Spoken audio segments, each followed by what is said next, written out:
friends. It's spooky season outside.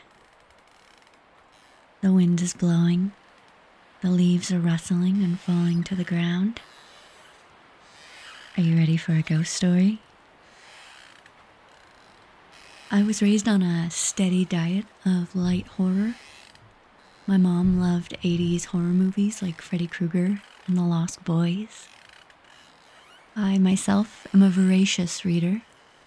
I had every single Goosebumps book there was. From there I graduated up to Fear Street, Christopher Pike, Caroline B. Cooney. Scary stories to tell in the dark. And my favorite TV show was, of course, Are You Afraid of the Dark? Every year to this day, I buy a new book of ghost stories just to read in October.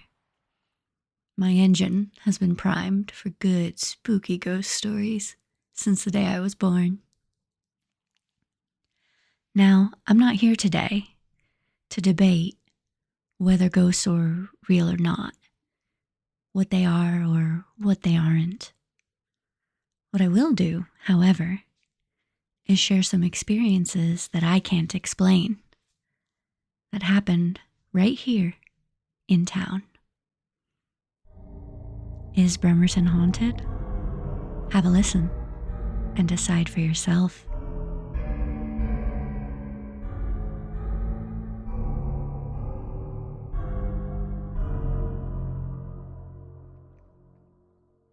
The first thing I've got for you is an article from the Bremerton Sun. I had to dig this one up the hard way. I found reference to it in the book Ghost Stories of the Pacific Northwest by Margaret Reed MacDonald in a section of recommended reading, but the story itself isn't in that book.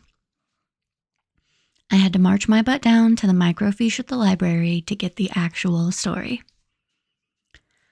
Okay. Maybe I danced my butt excitedly down to the library. Don't judge me. This article is from October 31st of 1977, and it was written by Seabury Blair Jr. Heck of a name, Seabury. I love that. All right.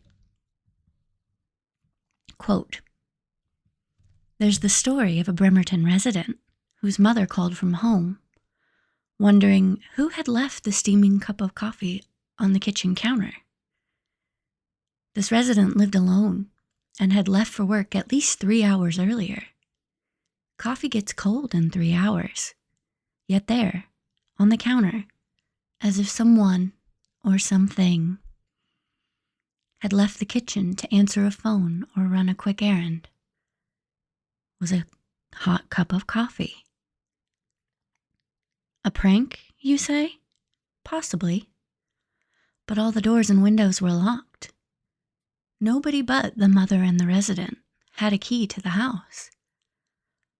There were no footprints on the floor or outside the house, no signs that anyone had been inside, and the coffee maker had not been used. Now, the strangeness in this tale hinges on how the coffee got on the counter.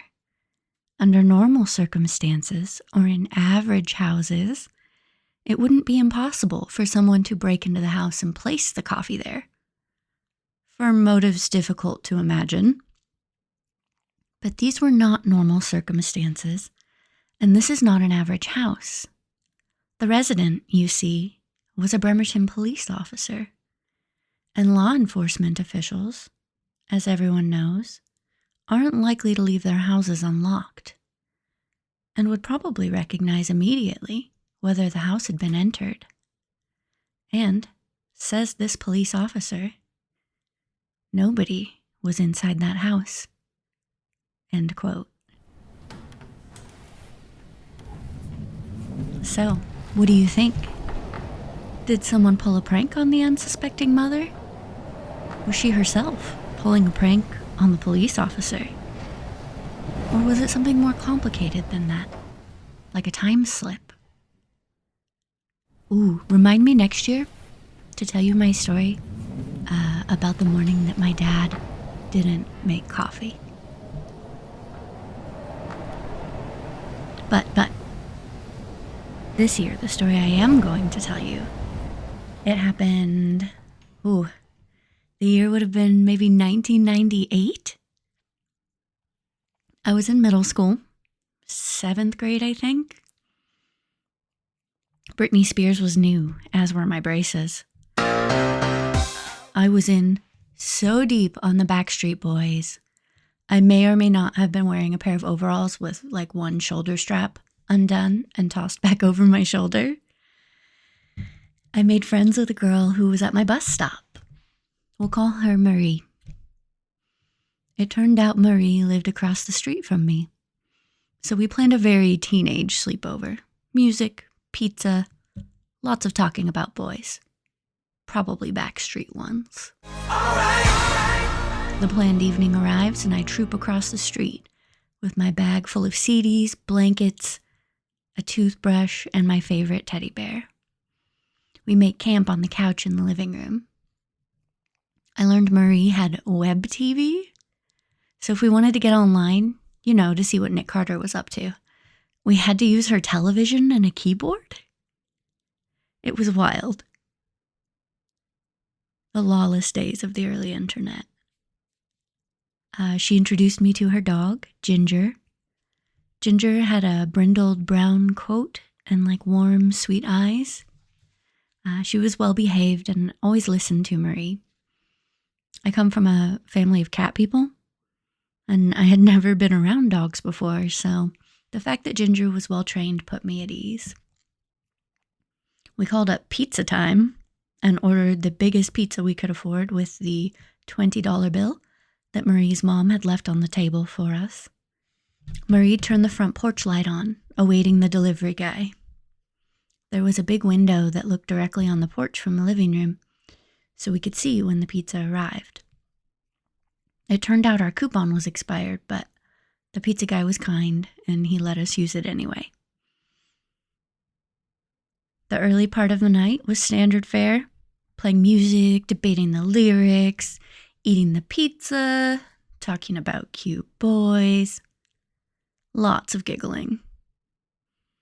Marie was more social than I was, and prettier.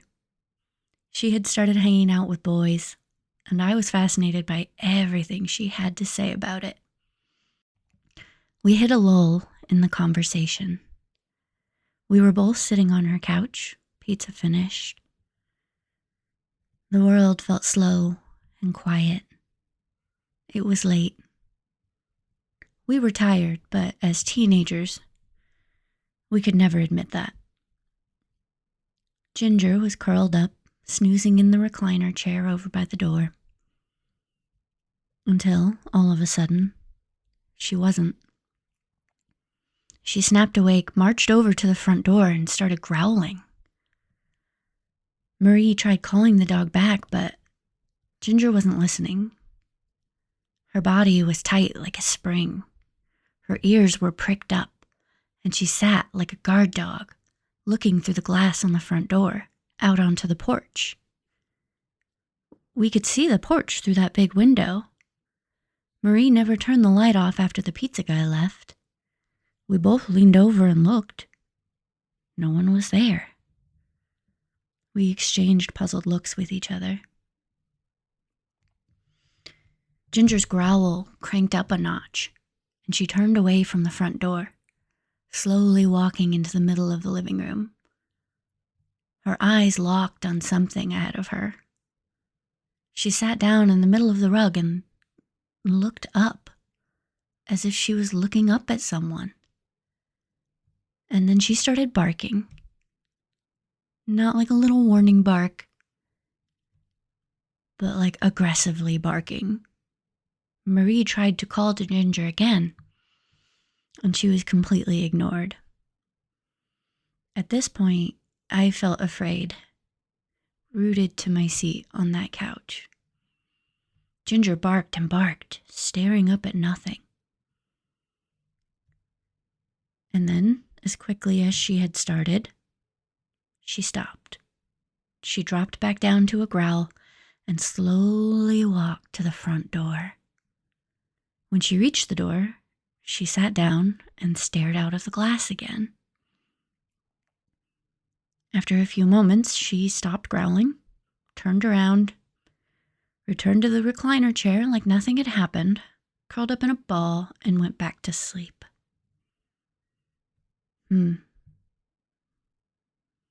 I've always wondered what it was Ginger saw that night, because it seemed like she could see something we couldn't. Was she protecting us? What from? Over the years, we discussed it occasionally, and we decided we must have had a ghostly visitor that night. One who came in the front door, stood with us in the living room for a moment, and then, possibly feeling unwelcome with all that barking, turned and left the way they had come, back out the door. It wasn't the first weird thing to happen in that house, and honestly, it wouldn't be the last.